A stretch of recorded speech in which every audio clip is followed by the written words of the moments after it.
Welcome to the Odd Owl podcast. Today we're here with our good buddy, Doyle. He creates some sexy stuff behind the lens. And we want to hear what he has to say. Yeah, definitely. Thanks for being on, Doyle. Thank you.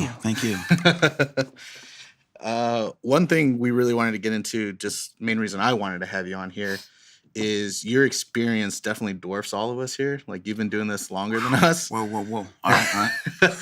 I just want to know, like, through all that time and experience, like, your journey of, like, figuring out, all right, freelance work, now full-time work, all right, now I'm doing this, like, what has been your journey? And, like, pass some wisdom on to us. Well, okay. Let's see.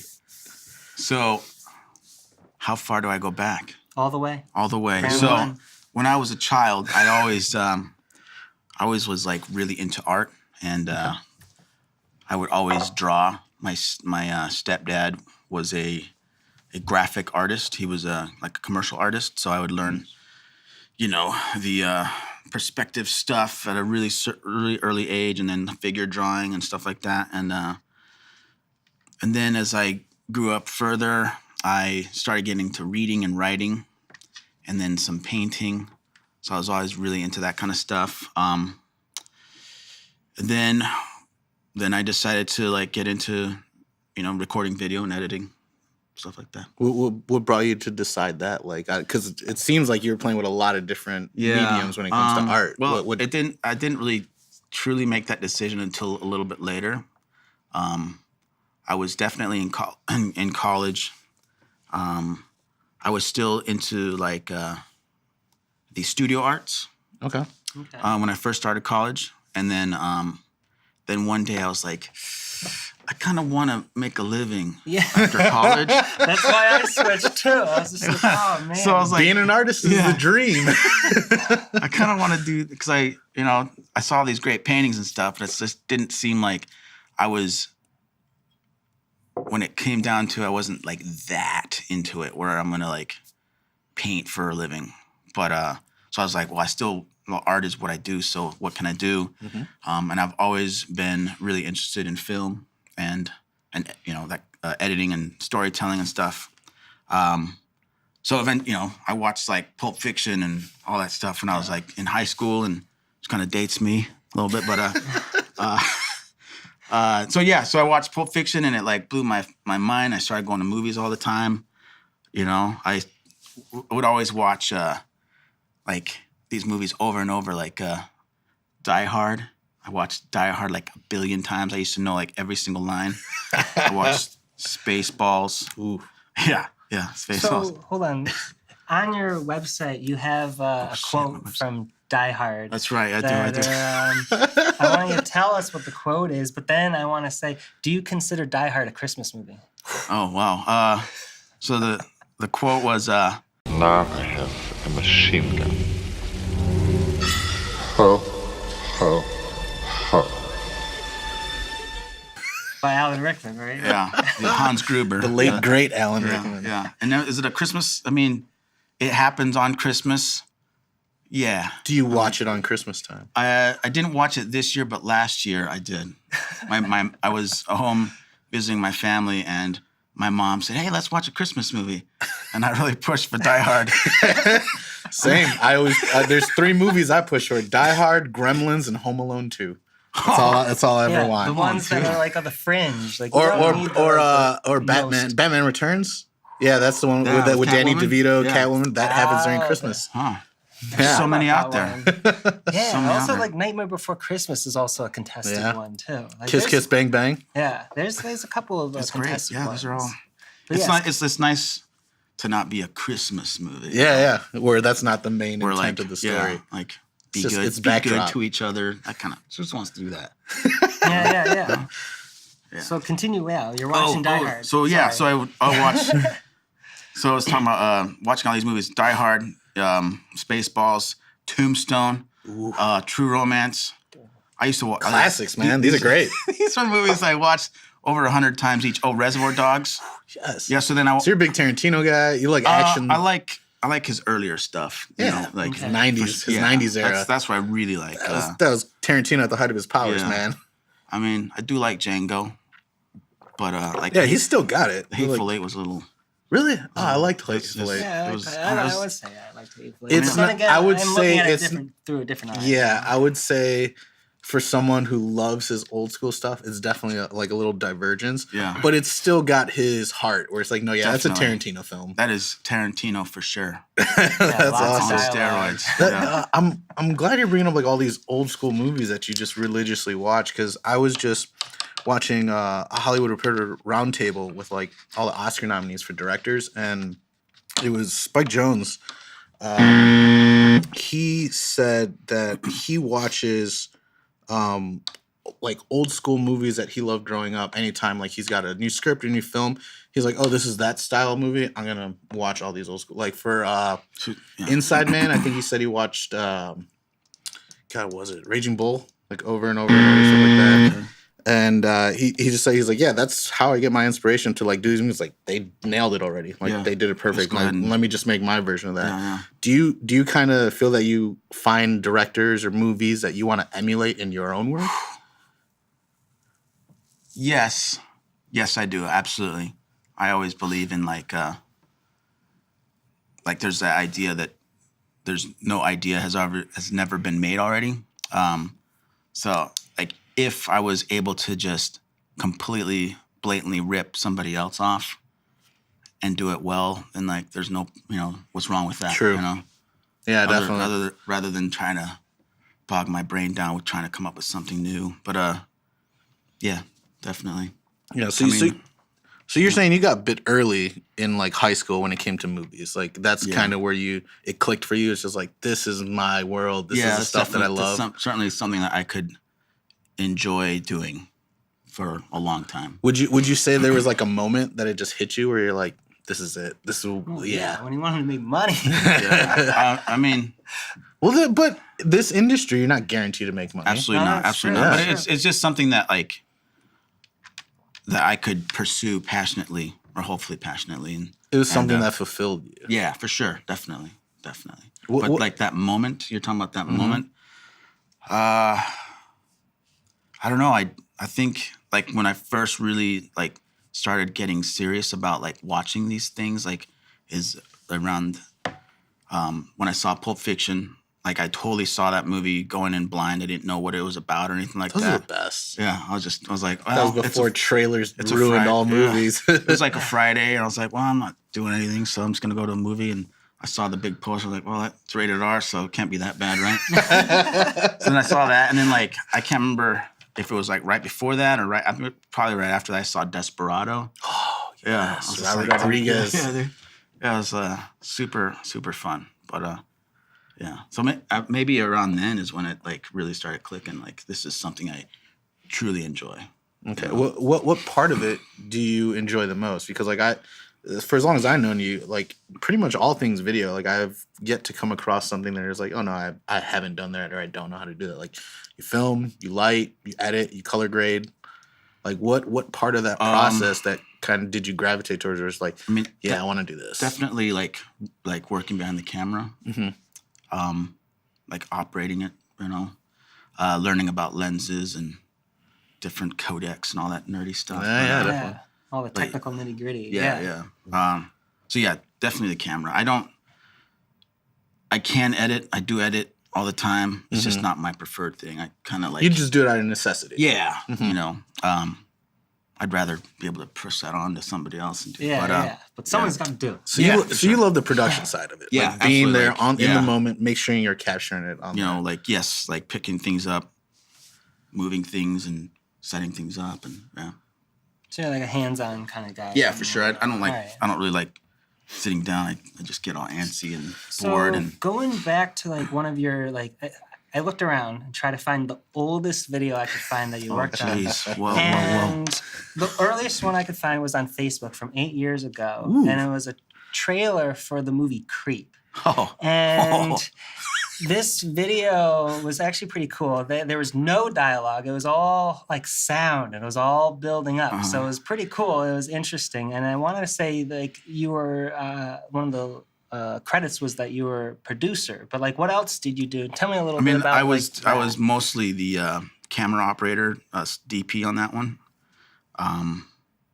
but because it was such a small like production that the writer-director kind of gave the producer credit to everybody. I mean, All right. yeah. But I helped produce it for a little. Yeah, but mostly it was camera work that I did.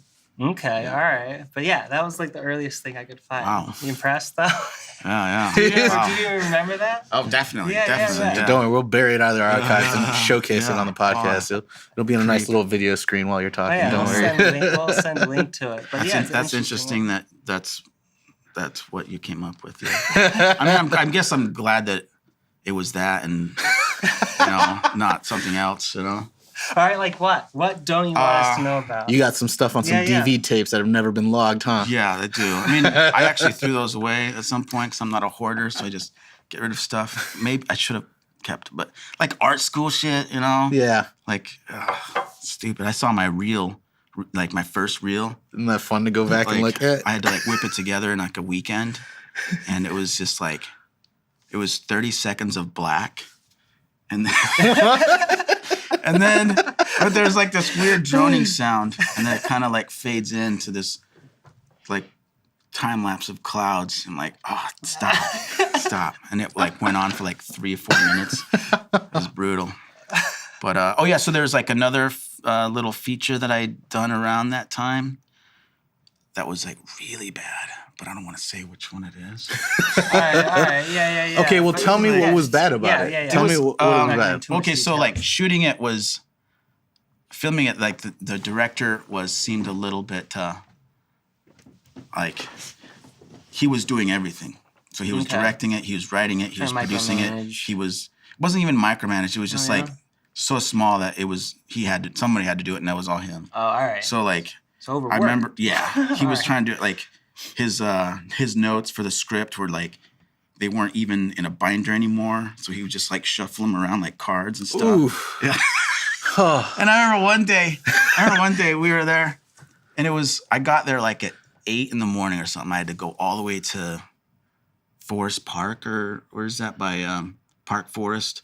Oh, where I used to live. Yeah. Right? Park Yeah, Forest, yeah. something like that. Like or Oak Park. down Harlem, way down. Yeah, So okay. I lived way in the north side, and that was way in the south. So I had to like take this long ass trek down there, and then it was like 2 in the afternoon, and I was like talking to him, like I was trying to be like really cool. I'm like, hey, dude, it's I've been here for like 6 hours. We haven't shot anything. I was like, where are we gonna start today? Yeah, what's He's going like, on? It's like, yeah. I just want to meet for this person, and I was like, all right, but You get paid during that time though? I did. I got Alright. paid. Yes, I had to press to get my money, but it was fine. I got paid. Life of a freelancer. Yeah, lesson learned, right? But oh yeah. So then I want to. So I saw. We saw the video, the movie after it got edited, and he actually had a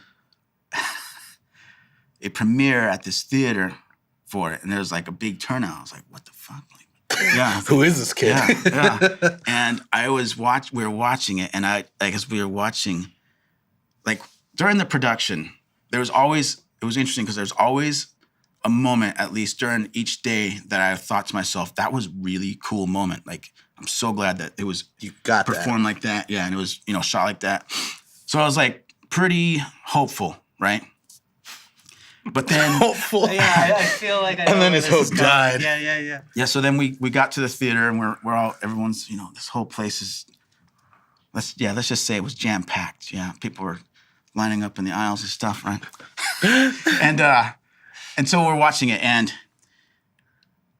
the way it was edited, man, it was just like I just sunk lower and lower in my chair, and I was just like trying to hide. I had my friends there and stuff. Oh, man. And I was just like hiding and shit. And then I look at my watch, and I was like, oh my God, only 20 minutes in. Oh, Jesus. That's so bad. Yeah, man. So, All right. so then, yeah, so it was like, finally, I don't know, and then it was just weirdly edited. But then I found out that there was this weird scene in the movie that really didn't have anything to do with the plot, but it was just like really long. And this guy was like talking to a mechanic, this philosophical exchange with a mechanic, right? Yeah. And and that scene was like really long. I was like, why is it seem so long? It's like, I was gonna do. Found out that the mechanic was the editor. Yeah. So I was like, that's why it was so long. There you go. Son That's of a bitch. answers every one of the questions for the movie. man. History Right was there. written by the victors, right? Oh, Yes, that is Yeah. a perfect example of that. Oh man. wow, Yeah. that's So. funny. Yeah. So I guess that I'm glad that. How Yeah, big of so- a like a collaborative project was that? Like how many people were Dude, involved in that? There was actually a lot of people. Because if it was put was- in theater and like it yeah, sounds it like was- a big ordeal, a big undertaking. I mean, it wasn't like a huge crew. sounds like The Room, a quality flop.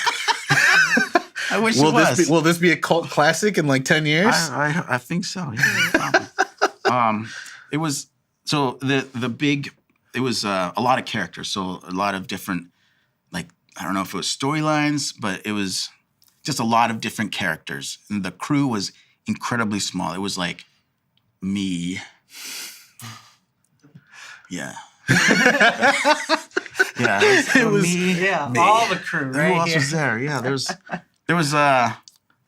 some people standing behind the director trying to like tell him what to do, but then you kind of like cut that out. It's like you guys got to stop. Yeah, I have was to like, make- it's not the yeah. other way around. The director's supposed to tell people what to do. Yeah. I'm glad you brought that up because like I've worked in situations where it's like I'm the crew, and then I've also been worked in teams where it's like no, I'm part of the crew. There's teams.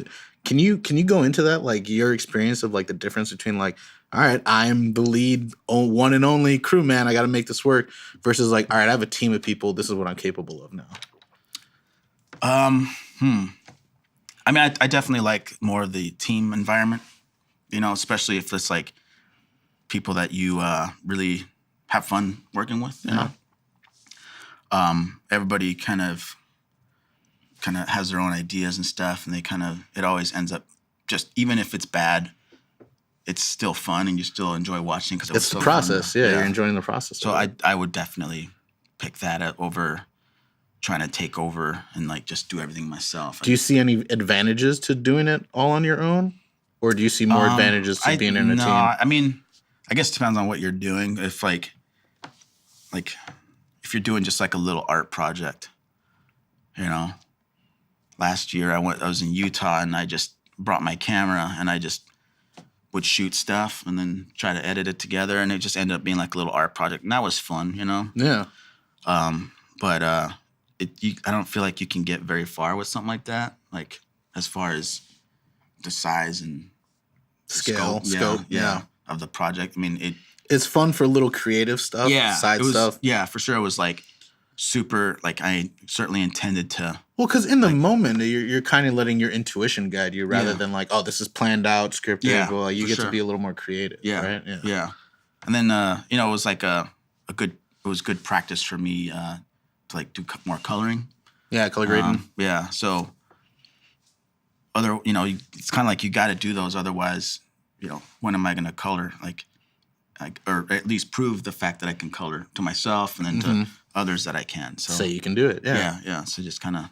So I guess there is. I hate that aspect almost, but I mean, I do understand the other side of the argument of like, you know, just because I don't have it in my demo reel doesn't mean like I can or cannot do it. Yeah. It's just, you know, I just don't have an example of it. But, you know, I always am frustrated about that because I'm like, you know, I am capable of so much, but I do understand, I guess, the client side of it is like, you know, I have thousands of dollars going in this project. I need to definitely. make sure that you're able to do what I want, you know, and I've never met you in some cases. Yeah. But like, I don't know, like I just find that frustrating. Do you guys ever find that like course. frustrating? That Yeah. like, Yeah, no. you know, because we're all creative. We're all, you know, capable of so much more sometimes. And, you know, there's so many different things to do in the art world. So it's almost impossible to do everything. Yeah, But it's like, yeah. I am capable of doing it, you know? Yeah, I think it's important to like keep exploring and keep playing around with things like ideas and art forms and stuff like, because it's even if that's not your preferred or specific art form, like, oh, this is what I do day in, day out. For me personally, I found that like sketching, painting, drawing, like it for some reason it's like therapeutic in a way, just because it's like it's a mundane task. My brain's off and I'm just like letting things happen. But I'm like working problems out in my head to the stuff that I'm actually like invested in, like my video work, my like producing and script writing, stuff like that. Like I'll figure problems out like that when I'm exploring other mediums. I've noticed for myself. Have you guys ever experienced anything like that? I mean, I guess for me, I don't know. I guess it's this thing that I've been thinking about. Like, you know, I was like saying, like I would draw and read and write and all that stuff. That's something that I have kind of lost touch with lately.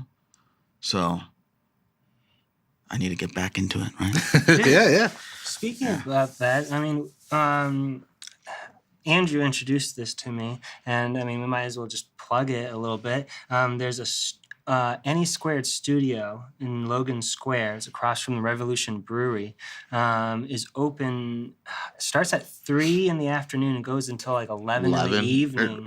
It goes until she kicks you out, which is she is amazing and will let you stay as long as you're nice and respectful. Anyone can come, and she has tons of art supplies between like painting and like all sorts of drawing, charcoal. You know, pretty much any. Kids are in there with digital iPads doing digital sketches and stuff. I mean, like it's you can any bring medium. your own stuff, but it's free. You can bring your own beer. You know, just an artistic free for all. Yeah, literally, just like you meet people, meet fellow artists you in just Chicago. Hunker down and you do some art. You know, like it's really cool, and I've been doing it pretty much ever since Andrew introduced it to me because I was like, this is amazing.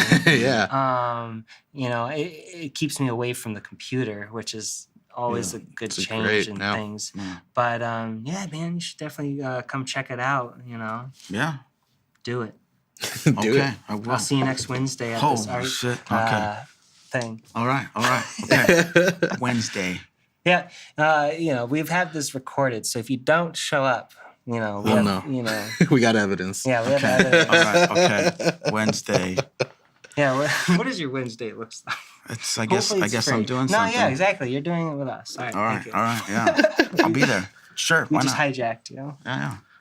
About to stay on the topic of just art and inspiration in general. Like, where do you find inspiration to keep making the stuff that you're making? Because like that's subjected to everyone. I'm just curious as to like what gets you going. Where it's like, you know, I got to go out and film something. You know, I'm gonna make filming that stuff in Utah. I was like, no, I'm gonna do it. Like, what motivates you? Like, what is there a specific artist, director, or is it just like a want and a drive? Like, what gets you going to do what you do? What gets me going? Yeah, what gets you going, man? I mean, of course, I do watch a lot of videos online. Porn. Besides that.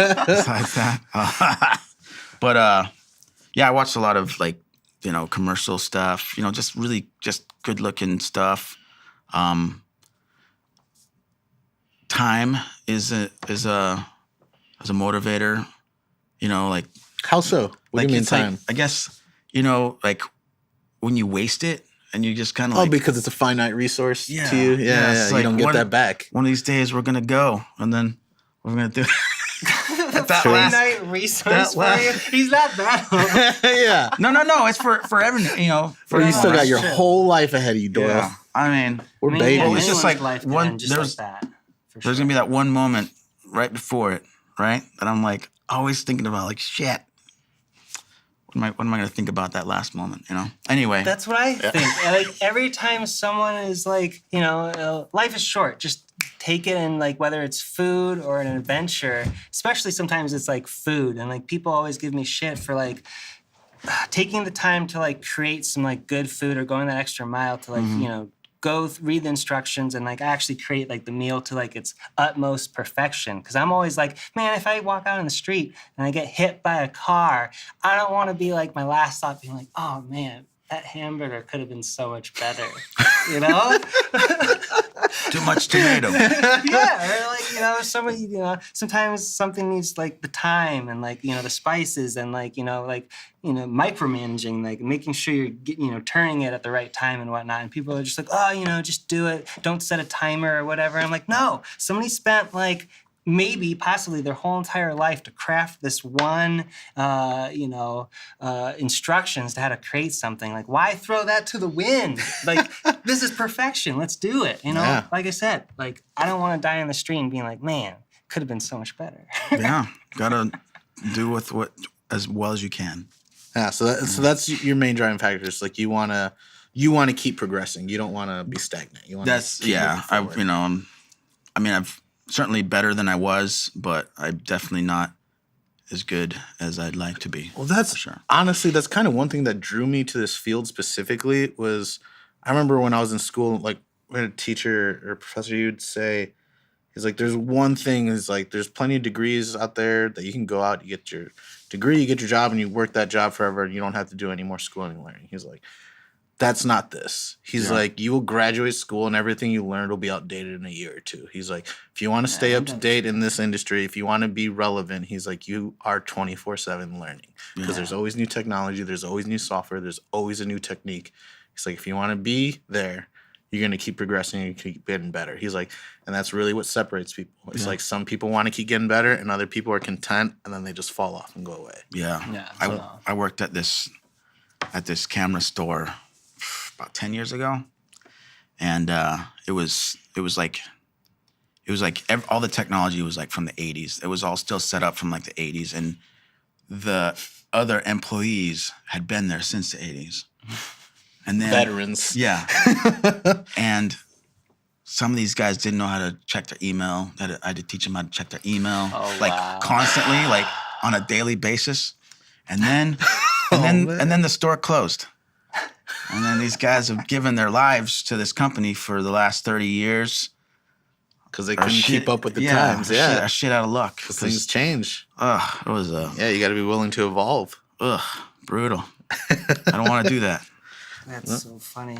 I heard like Mike Tyson had a podcast with Joe Rogan. Yeah. And I guess Mike Tyson was surprised that you could find old videos on the internet. Yeah, no, I just watched that the other day, and he was like, "Yo, you guys still got that?" And he's like, "What do you mean?" Yeah, it's on the internet. Like, the internet has everything, man. Because they should like he just Googled Mike Tyson like 16 years old or something, and it's like him with or like him holding a tiger or something. Because he's like, "Is it true you bought a tiger when you were like 18?" He's like, "Yeah, man, my friends told me to like, yo, it'd be dope if you got a tiger." And he'd be like, "It would be dope if I got a tiger." Oh my God, so dude. They're just like pulling up these images to reference the stories, and he's like, "You still got that?" And he's like, "I don't have that. That's the internet, man." It's not But that's interesting though, because that's such a real thing. I feel like when it comes to like celebrities who have like insane stardom, because like Tyson, they're out of touch a little Tyson bit. wasn't a celebrity. He was like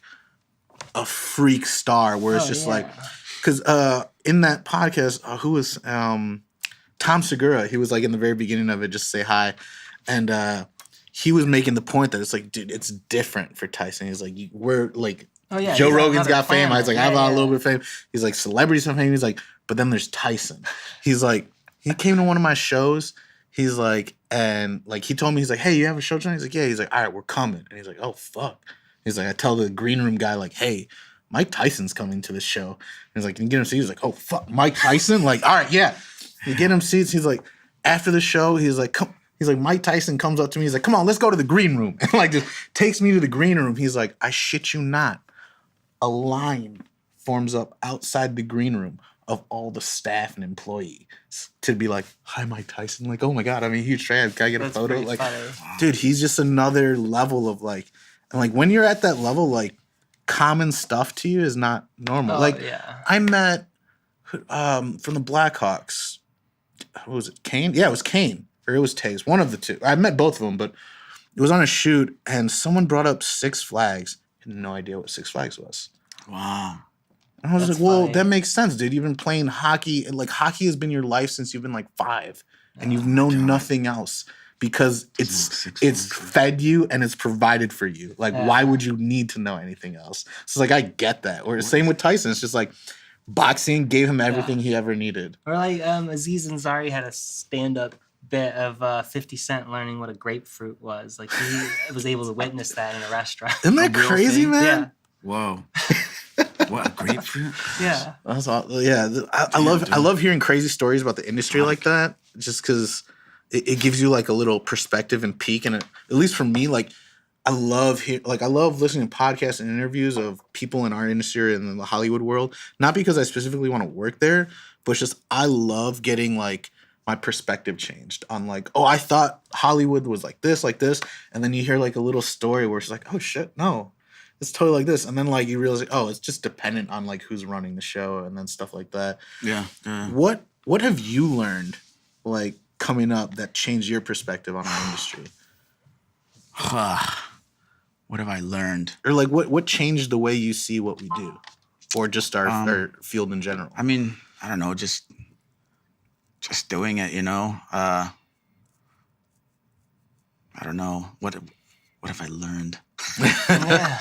Well, I'll give you an example because for me, it was I used to think like, oh, you needed the super expensive, super fancy HD top of line $10,000 camera, and then you can get cinematic quality footage. Just like not true, not true at all. If you know your shit, you know how to work with lighting, you know how to work with lenses. Like you can make some beautiful stuff with some very low grade equipment, like budget equipment, and make stuff look amazing. Yeah, like that was one for me where it's just like, oh, you just got to be good. Like you just got to know your shit. Yeah, like it's not about like, oh, I need the money, I got to have it, because I used specifically for Hollywood all the tools. yeah, and then it's also like actually doing it. You know, like. The practicality I have of a it. friend who I know he doesn't have one, but we always used to joke that he had a red sitting under his bed that he wanted to save for later. And well, I think I may know who you're talking for about. Later. Yeah, just in case the moment comes, I'll use just it. on backup. Just on back. You never know. Yeah, it was you never ready. know camera. It's ready. I'm like, at first I thought it was real. I was like, do you really have a fucking red on your bed? Like, why would you do that? Stop it, sir. Yeah. But he doesn't. But and you know, that's the idea. Like, yes, you can buy all this fancy gear. You can do, you know, but you got to actually do it. You know. And then, obviously, we've all seen videos of that are much better with this lower kind of tier kind of gear, as opposed to like higher stuff. You know. Yeah. It's all. I use it, like you said, yeah. No, definitely. The motion in the ocean, about, right? Like, doing videos and like learning some stuff. You had an Imagine Dragons Believer contest that was hosted by Adobe. Tell us about that. God, dude.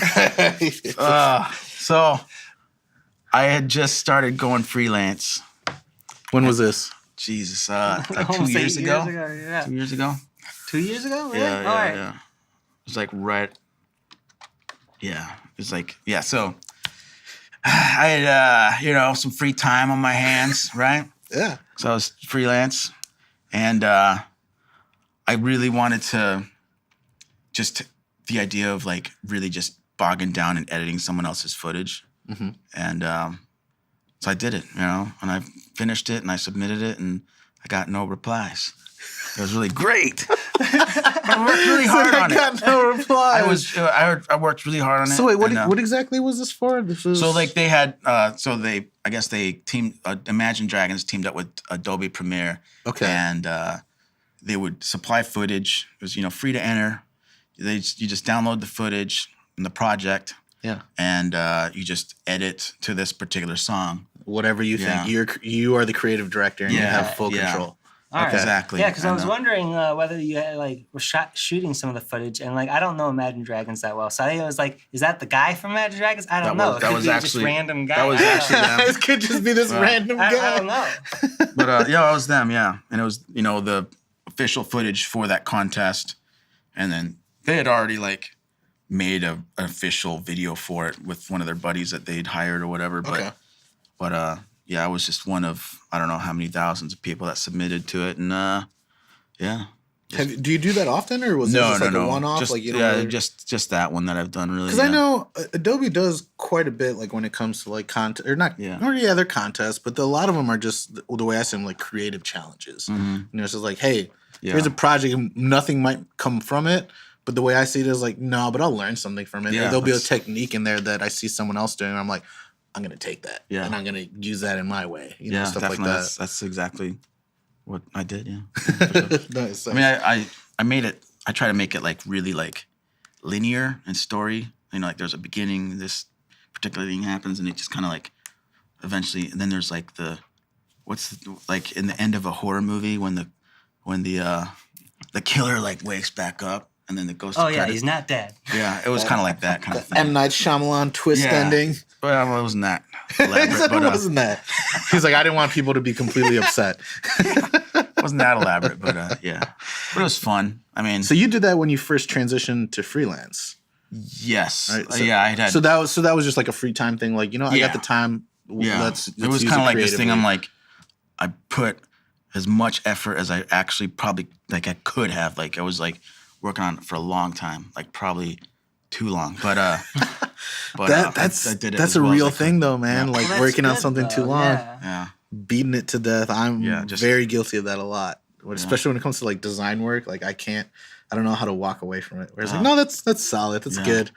But also, you put in your all. You actually put in the time that it was needed in order to do or create whatever your vision was. And sometimes that's important. And it's nice that we do sometimes have some side projects where we can give it the time that it really deserves, or what we think it deserves. Because sometimes in our the stuff that we get paid for, we don't get the time that it takes to deserve, and sometimes we have to cut corners a little bit, or some smoke and mirrors. So I think side projects are really important, and it's great that especially when we're like freelancing, because I understand what you're talking about. Like sometimes we got to fill our time. We can't play video games and watch TV on our off time all the time. Right, yeah. But no, that's great. Dude. That's great. You are able to keep creative even in your off time, because that's important. Sometimes people see it's like, oh, it's free time, I'll just do whatever. Especially when you're a freelancer, because like that. Because when I was freelance, like that's for me, like the name of the game was time management. Was just I have so much free time. It's just like I have to use it creatively or constructively or towards this goal because I don't have anything steady. Yeah. And like going into it, like how do you navigate freelance work? Like where do you find your work? How do you keep it steady to where you're comfortable? I mean, somehow I've survived for 2.5 years now. 2.5, yeah, just over 2 years. Okay. From like references, that's like It's built all up a about network. who Yeah. you know. Yeah. like one person links me up with this other person, and I just try to be myself and get that person to like me, and then but also show up on time and work really hard, And then make sure you're good at what you actually do. eventually, they'll hopefully they'll call me back. Sometimes it doesn't work out, but sometimes I don't want them to call me back. Yeah. yeah. It's a mutual feeling. Thank you. But yeah, so it's all like references. I do try to like seek out work as well, obviously, but most of the time it's just people contacting me and saying, I need this thing, can you do it? And I like, yes, I am totally not doing anything for the unforeseeable future. So, Yeah, please hire me and give me some money. I got bills to pay. yeah. Another clap here. Speaking about like people who I want to say maybe Martin got this job, or maybe this is when you were contacting me. But your Northwestern video with the firefighters training, I watched that little clip, and I was like, this almost looks like a movie. That like once I actually like watched it a second time and really saw what they were doing, I was like, all right, this seems like somewhat of a mundane interaction that firefighters may have done. It seemed like something was smoking, they did something really quick, they shut it, and then there was a lot of talking. But you made it so like dramatic, and I was like, oh shit, like what's going on? Something's about to go down. What made you, or like tell us about your process So like of that video. the people that I'm working for, like I was working for with that particular video, and then continuing to work with, they're super cool because they. Now, is that with Martin? Sorry. Yeah, there was a reference right, from cool. Martin. All right. I don't work, like those two guys aren't involved really. But he helped you a little bit. Yeah, about he doing like that threw my job. name over All there, right, and then so Well, so who then you know? I was talking to him. So, like the cool thing about this particular department is that they pretty much let me do whatever I want. Oh, that's cool. So it's like, I guess the person that they had hired before, it wasn't working out. Yeah. So I He's started. no Doyle, or No. they. I Yeah. should say they. Well, Could be a he, woman. Yeah. Yeah, but so yeah, it wasn't working out with them. So I got a hold of them, and yeah, essentially, I mean, it's kind of weird, but everything I do, they love. So Okay. Well, that's a good client then, you know? It's a great client. yeah, and super. Yeah. So that one, it was just like going in, I knew that I just wanted to do like essentially a documentary, because it was like a 3 days of training for firefighters and police officers in Evanston at Northwestern University, and so I went there for 3 days during their training, and I just was like, I had this kind of like documentary mode in mind. This doesn't come to my mind here. It's called I can't remember what it's called. But anyway, it's like I'm a fly on the wall, right? Yeah. And I'm just kind of like not interacting with them other than just being there and documenting what they're doing, letting them do what they want to do and stuff. So I love those situations So, where yeah. you are the fly on the wall with the camera. Yeah, like, so I'm just walking around and trying to keep everything in focus and expose. because I love it when people know to ignore you. Yeah. Like, that's my favorite, because you Yeah. feel invisible. And it's like, I feel like I can get every angle I possibly want. Because there's times where I feel that like people are aware that we're filming, but it's not like, Especially if you're it's not not trained. yeah, in it's front not of the camera. said ahead of time. Mhm. So people will like stop being natural and they'll like draw attention to the camera. I'm like, Yeah. or they'll and my look at shot's the ruined. camera. Okay, Yeah, bye. exactly. Like, They'll leave, look like, at the camera. yeah, that's that- I love it in those situations where Yeah, you're just it like, nope, ignore this guy. He's just doing his job. Those are the best. Yeah. Even though I was wearing like a Full reflective gear. vest. But, other than that, it was fun, man. Another one of those. It's essentially, it was like another one of those like personal projects, but I was making it for them and I was getting paid to do it. So Yeah, it was yeah. like, But it was your vision. Yeah. Yeah. So it's Yeah. fulfilling. definitely. I mean, there's little things where like we need to just. How add often this does that to this. happen though? Where you get to have your Not way with often. creative No, vision. Yeah. Not Yeah, often. I No, definitely want to draw attention to that, because Yeah. that's kind of rare in Yeah, my yeah, opinion. definitely. Like, I that's almost not a feel weird when that happens to me. I'm like, wait a sec. Like, really? No one's gonna tell me like a direction or anything. 'Cause it's- specifically with freelance work, because I feel like we Oh, don't have a yeah. relationship. Like, you don't understand what People I'm wanna capable control of or it. what Exactly. my specific vision is. You sure Trust you is want me to just earned. go Yeah, with this? yeah, Because what I think is good may not be what you think is good. Yeah. Yeah, definitely. Dude, super fun. Yeah. What would you say is like, out of the freelance work you've been doing lately, which one's probably been the most fun project? Because I know it's been all over the place for you. You've been doing a lot of different things. It's kind of like the most fun, but it was also really frustrating at the same time. They always go hand in hand. Yeah. It was this. I really don't want to. Anyway, so there was this musical group that I've been working with, and so I was shooting and editing music videos for these guys. And to me, that's like, whoa! It's like my dream. Yeah. Shoot, like lighting and shooting and throwing in smoke and having Practical effects and all looks. that shit. Like yeah. that's like, It's like, I'm doing it. I'm here. I made it. Growing up watching all those videos on MTV. That's Yeah, same, man. That influenced me hard, where I was just like, yeah, I want Hell yeah, music dude. videos. Hell yeah.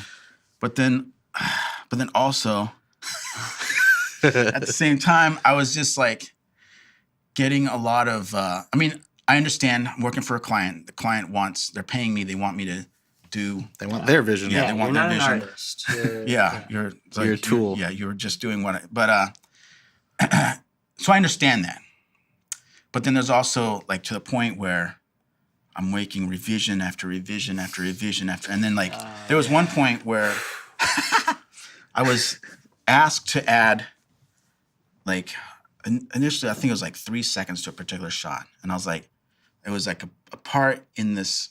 So like it was cutting to the beat. I try not to cut to the beat the entire time, but there was like this It was part where flowing. it was really important to cut to the beat because it was like very beaty. Staccato. Yeah. Yeah.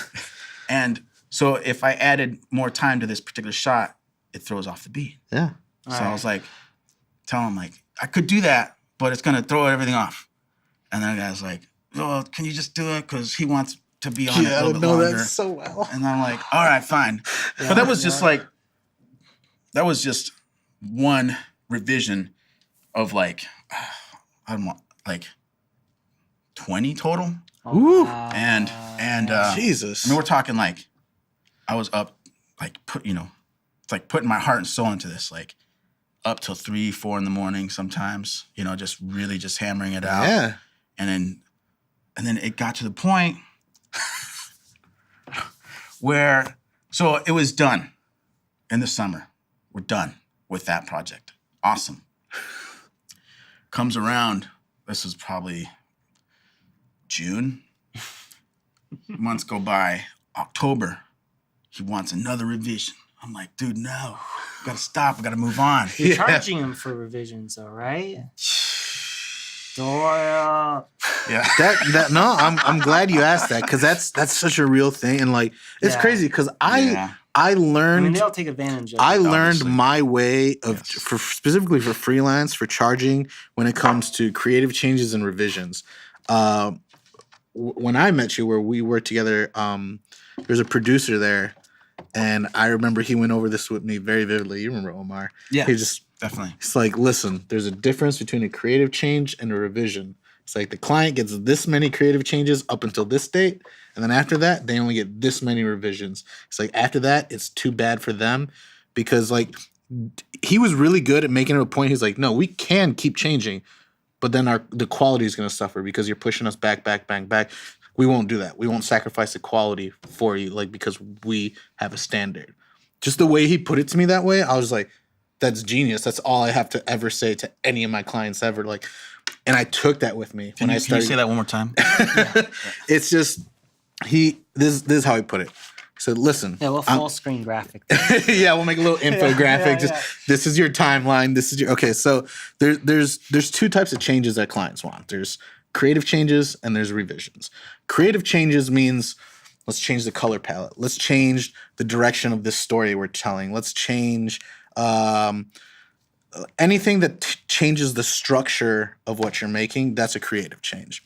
Revisions are like, hey, scoot this over a little. It cut that little frame out. The font. Revisions are like tidy work, like clean up, sharpen this. It's not a change. Mm-hmm. Creative changes are good. They're part of the process. Like, it makes your overall project better. But when you have a deadline, you want to make that deadline, and you have to make that deadline. Changes forever. You can't make creative changes forever, because if you do and you get too close to that deadline, you don't have time for real revisions of cleaning and tidying up and making shit clean. Mm-hmm. So when you push that farther and farther back, you're giving them a lesser quality product. You don't want to sacrifice quality because they're indecisive. So that's why you have to give your clients a hard deadline. Like, when you know, okay, this is the due date, I'll accept creative changes up until this date. Once that date hits, no more creative changes, only revisions. And revisions, depending on the job, depending on the client and the timeline, it's like you get 3 revisions, or you get 10 revisions, or you get unlimited revisions up until the due date. Right. But and like creative changes, I feel like those are a lot more important to limit. Yeah. Like, you get 5 creative changes up until this date, and then we are at where we're at, because then the quality begins to suffer on the delivery date. It's just it's a quality over creative direction. Yeah. So that fascinating. That I took with me, and I was just like, this is how I need to put it to people, and it's been very helpful for me in freelance work. So it's like something that you're really upfront with. Yeah. At the beginning. Because and it's not so much like, oh, I don't want to do the work, or I don't want to keep. I make it. I come from a place where it's just like, I want to give you the best that I have, mm-hmm. and for me to do that, I have to limit you. Because I have a process, and I know my process works this way. Yeah. So it's like, let's collaborate and work together and have you agree to these terms so we can come out with the best quality product. So is that something that, like, you put on a actual contract? I have never needed to physically write it out on contract. I've been lucky enough to where the majority of my freelance work has, like you, been by reference and mm-hmm. people I know and stuff. So it's never been too formally contract like that, but I always just make it a point to state my case and like, hey, I'm 100% down for this project. I'm going to work with you. I'm going to be your guy, but I want you to know, because I want you to have the best of my abilities. These are what I can do, and this is what works for me. Yeah. I mean, it's just a matter of being upfront in the beginning. Well, I mean, I don't mind changes so much, because I mean, I charge by the hour, so any change they have, I'm like, sure, I'll do the change. Yeah. It's going to cost you, but I will do the change. I mean, of course, if there's something like creativity wise that I don't agree, I'll always say like, you know what, here's my, professional opinion. And, they'll either say, hey, actually you have a good point, you're right. Or like, either, we want it this way or, and at the end of the day, you're right. It's like, it's what the client wants. So sometimes you just have to be like, all right, I'll do it. Yeah. But like, definitely always, set a precedent because you don't want to be taken advantage of by the client because the client always will. They want, I mean, pretty much clients usually want like, hey, can I get this for free yesterday? Yeah. So, I mean, definitely want to be on your game and like get paid. And not only that, like, and that's also like protection for yourself. Because what happens when it's like, okay, you agree, like, I'm just going to keep doing creative changes till like, all right, well, here it is.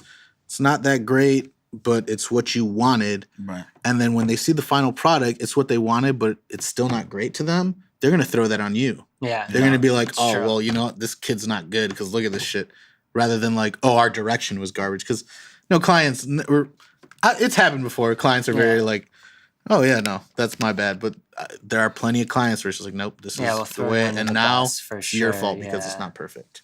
Yeah. For sure. Well, with this particular situation I was talking about, it was after a while, it became clear to me that I should just not work for these guys anymore. So, unfortunately, I'm not working those music videos anymore.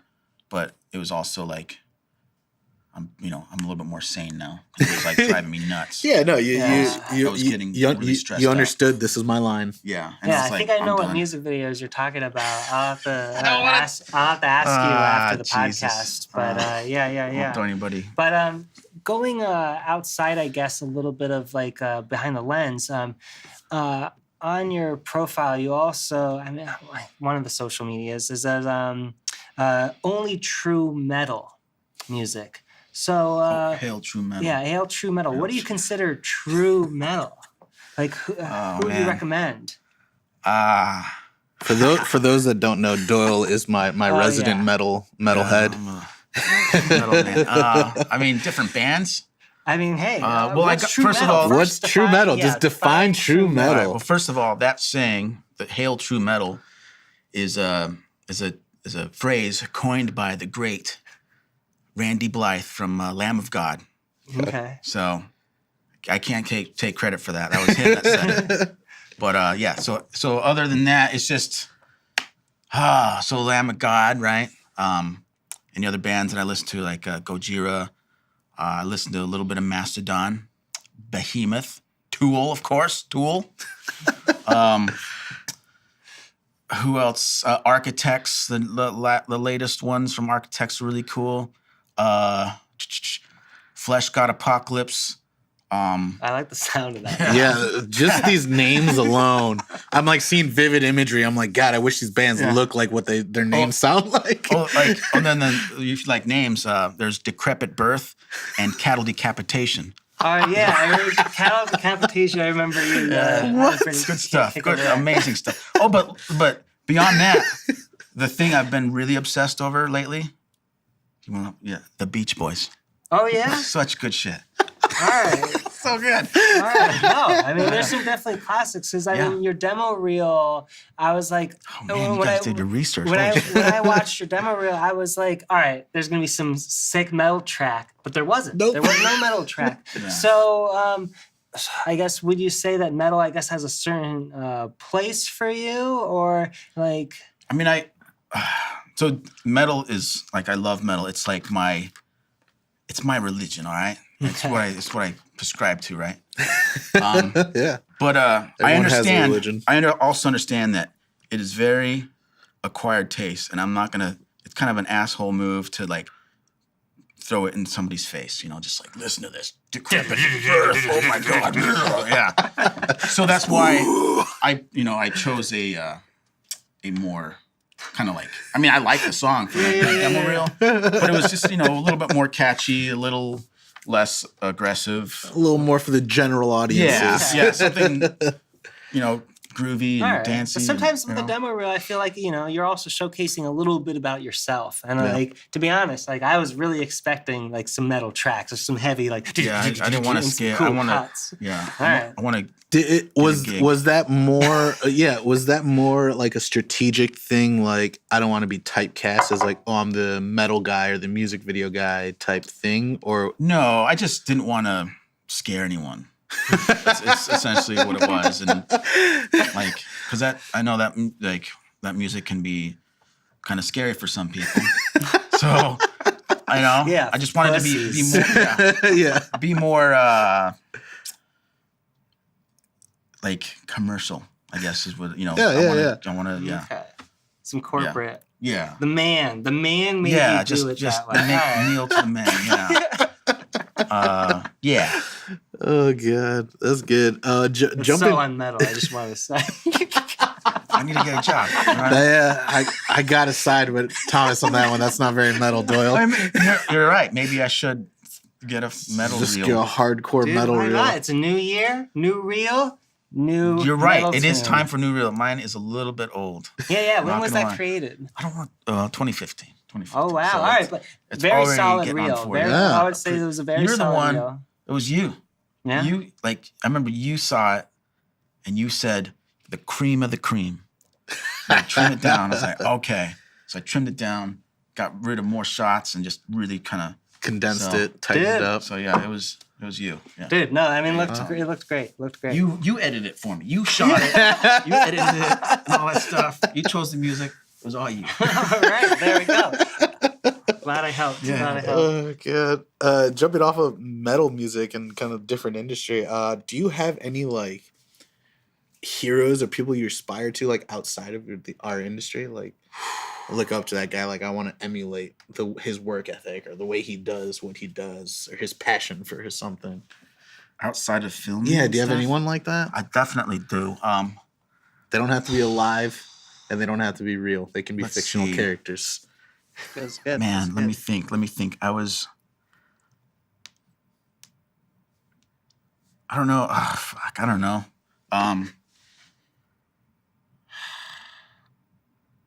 Who's someone you not watch really. that's not relevant to your industry? Because like, Someone. because that's the one thing That's a I've good noticed where it's question. just like, because I had to ask myself that question. I was like, I had the same reaction. I was Yeah. like, I don't know. Yeah. And then I realized like, well, why listen to this guy a lot? He has nothing to do with my industry. like who?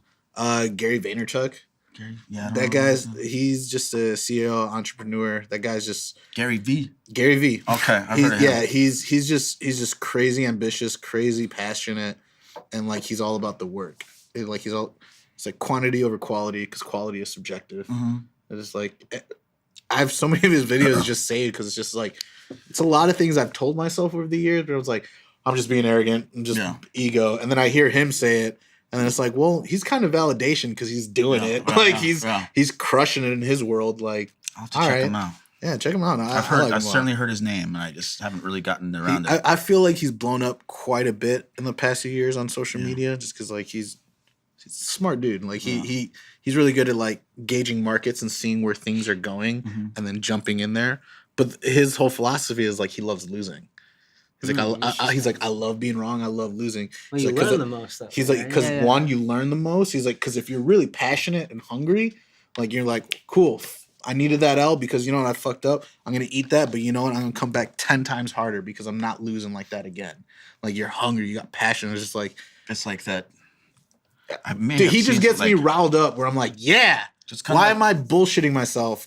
Stop making up bullshit excuses. Let's just do shit. Yeah, everyone's got excuses. So Exactly. I've heard this like recently. It may have been him. I don't know, but like the idea that you are gonna lose, but you're so passionate about what you want to do that you're going to take that loss and grow from Learn it from and it. still do what you want to do because you're still very passionate about it. Yeah. So I've learned the most from my fuck ups. Yeah. Day in, day out. Like even now, like this podcast, you guys may have noticed first 2 episodes, meh. No, but like fucking Alan. No, there's little like because like we were talking earlier, like we're nitpickers. Like we find every little detail wrong and we're like, that's not, but it's just I attribute to us like we're passionate. Like we love what we do and like we can't rest until it's right in our eyes. So it's just like I'm fuck up. I made it wrong, or it wasn't to my liking. Yeah. Next time I'm gonna come back better. Next time it is gonna be better. Like I'm gonna make sure that doesn't happen. Yeah. You know, so it's just keep going at it. Keep Absolutely. improving from your losses and your anytime you lose, you should be learning from it. Yeah. Otherwise, stop what you're doing. Yeah, might as well just give up. Don't ever get out of bed. Yeah. Well, that's just like a passion thing. Like you just want it or you don't. You know. Yeah. Do it. Just fucking do it. That's a big part. Well, That's that's like right why by, I wanted you on here, Nike, man. Because so, like you know, you just do it. You keep making stuff. Back. You don't make excuses. You go out and you find freelance work. You keep doing like. There's no excuses with you. You just work. Yeah. You do it. And like anytime where I work and we need a freelancer, you're like one of my top 2 guys I go to right away. Doyle, I know you're available. Get your ass over here. Yeah, I'm all right. Yeah, I'll be there. That's awesome. One thing I did want to get into because we talked about it briefly is a lot of your freelance work you developed just from like people you've known throughout the years, and this guy. What is your process to building that network, to like creating the network you have now, like from ground zero, knowing no one, to now the people you know? What was the one crucial thing that got you your network? Standing on that street corner. Yeah. Them short shorts. Yeah. Them I mean, Daisy Dukes. seriously, like, I think I mentioned it before. Like, I always, I mean, you know, sometimes you have bad days and stuff, and you know, you're kind of like, you don't Everybody feel like does. doing it, right? But what I try to do is like show up on time and try to get the people to like, you know, try to be loose, try to, you know, have a good attitude, a friendly attitude. Don't make it smiley, work. Laugh. Don't Yeah, make it like, work. have a good time. We're you know? collaborating. Kevin Smith, another. Well, he's in the industry, so like, yeah, but he's in a lot of industries. But like, he's a hero of mine. He makes it a point to where it's just like, he said it this way, where I was like, that's genius. I love it.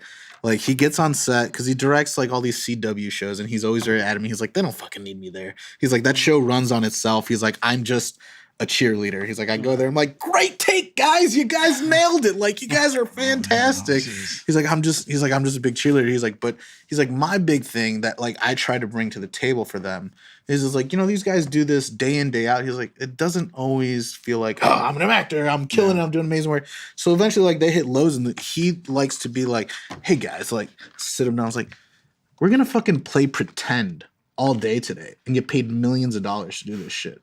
It's pretty fucking dope, right? Like, just put it into perspective like that. It's just like, dude, we're playing pretend. Like, we're doing shit we did as kids, but with expensive equipment now. Exactly like, it is. like I love that aspect of it. Yeah. Yeah. It's super cool. I like that's interesting that you brought that up because I mean it really is. I mean we are very fortunate, you know, in what we do because you know a lot of people don't have that opportunity. Like you know, for instance, this past week I put virtual money in a tube and blew it around like a globe. Like I mean that's what I did for a whole day. It was pretty much blow money in a 3D space around and ran simulations. I mean, you know, a lot of people don't have that, and I think you know we're somewhat blessed. And well, you know, somewhat cursed, I guess, in that we can't complain about it ever to anyone that's not in the industry because they're like, you had fun. Like I crunched numbers, I had to go through meetings, you know, and like even talking to one of my buddies about what I do, you know, he's like, man, you have such a cool like response when people ask like, oh, so what do? You know, he's like, when people ask me that, my response is, it doesn't even matter. Yeah. You know, I have friends like that too, where it's just like, I have one friend who's, I was like, so what do you do again? He was like, I watch Netflix. And I'm like, what? This is a corporate guy, works in like the lube, like big time job. I'm like, say, wait, what? I mean, it's like, yeah, dude, don't worry about it, man. It's like most of the time I'm just watching Netflix. I'm like, I hate you. Real quick. I want to check that camera real quick. Something tells me. Break, cut. Break, because this one just stopped too. Perfect. Yeah, so let's go ahead and wrap things up. We're getting close to that time. Why don't you give us your one fun story, your crazy story you want to share? Okay. Yes, tell us. Yes. All right. So Entertain us. I was thinking about Secrets. stories. Dance monkey. I was thinking about stories. and it's like the one that I didn't want to tell this one, but it's not that bad. It's just like I already know it's great. It's just it doesn't pertain to film at all, really, exactly. Okay. But No. but we're it's all like ears. okay. So anyway, building up too much here. So a while ago, it was a long time ago. Honestly, it was a long time ago. I was in the Army, and I was in basic training. Right. I was like a little kid. Seriously, I was like, I saw a picture of myself when I was back home in Utah for Christmas, and I was a little kid. I was Baby like, Doyle. I was honestly probably about 50 pounds lighter. It's tiny, dude. Tiny. And so anyway, I'm in basic training. And in Fort Knox, Kentucky. And their breakfasts were legendary. Every single breakfast was amazing. Was like, you could just I gained like 20 pounds in basic training. Literally, I gained 20 pounds. Wow, you're supposed to like lose pounds. That was there. I was hard. Aren't there rock like solid. two different camps for basic training? It's like Fat Boy basic training and then like regular I don't basic know training. anything about that. It was all Really? 'Cause all in there. All the same. I have a relative that were like, no, they sent me to Fat Boy boot camp where it's like we were different, like we were on a crazy strict diet, like our routines were a little bit different. They didn't have that when you're not when I was around. He's like, I didn't know Maybe any that was fatties. how long ago it was, but I was so we get in line, right? Now we're doing the robot thing, you know, and standing there and shuffling to the left and to the right and stuff. And I'd always get scrambled eggs, sausage, potatoes, and then we're talking like a lot, like, and then we get like bread. So I got like some wheat bread. I got 2 slices of wheat bread. I got 2 slices of cinnamon raisin, and I got 2 French toasts, right? Wow, Right? 6 slices. Carbs of on bread. carbs on carbs, baby. And orange juice. Yeah, so it was just Loaded it up. was just like this much food, right? And so for each slice of bread, I love butter. I guess I loved it a lot back then. I would put 2 of those little squares, 2 squares of butter on each one. Boom, boom, boom. Holy shit. Yeah. So I counted, right? So I was like, I just grabbed my stack of butter and I'm walking to my table. And these drill sergeants, one of the drill sergeants from another troop, these guys are like robotic, you know? Yeah, military. So I'm walking and I'm just walking, no eye contact, just going straight to my table. He puts his arm out in front of me like this. And he looks down. He looks at me with his hat. He's like, holy shit. And he goes, are you going to eat all that fucking butter? And I was like, yes, Drill Sergeant. Yes, Drill Sergeant. yes, Drill Sergeant. And he goes, holy shit. And then he like walks away. And I was like, man, maybe I should like trim down the butter. Yeah, no shit. So ever since then, I've cut down on my butter. But Little did you know that drill sergeant saved your life from having a heart attack in early. Probably did. He was just like, those moments just like, just yes. frozen. yeah. Oh, yeah, drill God. sergeants are notoriously scary though. I Yeah, feel like. that's what they're there for. That's awesome. Put the fear in butter for you. Oh, man, yeah. But it was, I still do butter, though, Oh yeah. So he didn't completely scare me. Yeah, I mean, I can't not do it. Do you remember that drill sergeant's name? He was from a different troop, so I don't remember his name. I think it's Erickson. Drill Sergeant Erickson. He's still here, still kicking. Yeah. All the butter. Who knows? Maybe he's not. And, I was like, never know. yeah. It's the army. Times have changed since then a lot. That shit was a party back then. Oh, I bet. Oh my God. I've had professors tell me stories like, it's like, oh yeah, he's like, when I was in Nam, he's like, you buy a sandbag full of weed for $5. And it's like, it's like, what? It's like, what class is this again? Philosophy? What?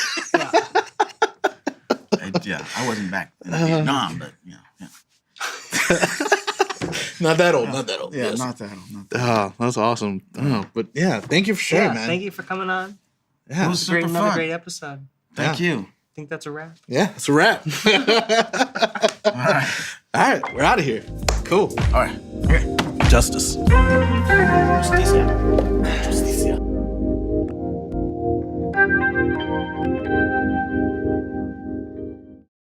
Thanks for watching. Don't forget to like, comment, subscribe. Do all those 3 things now. Smash that like button. Smash the shit. All right, do that right now.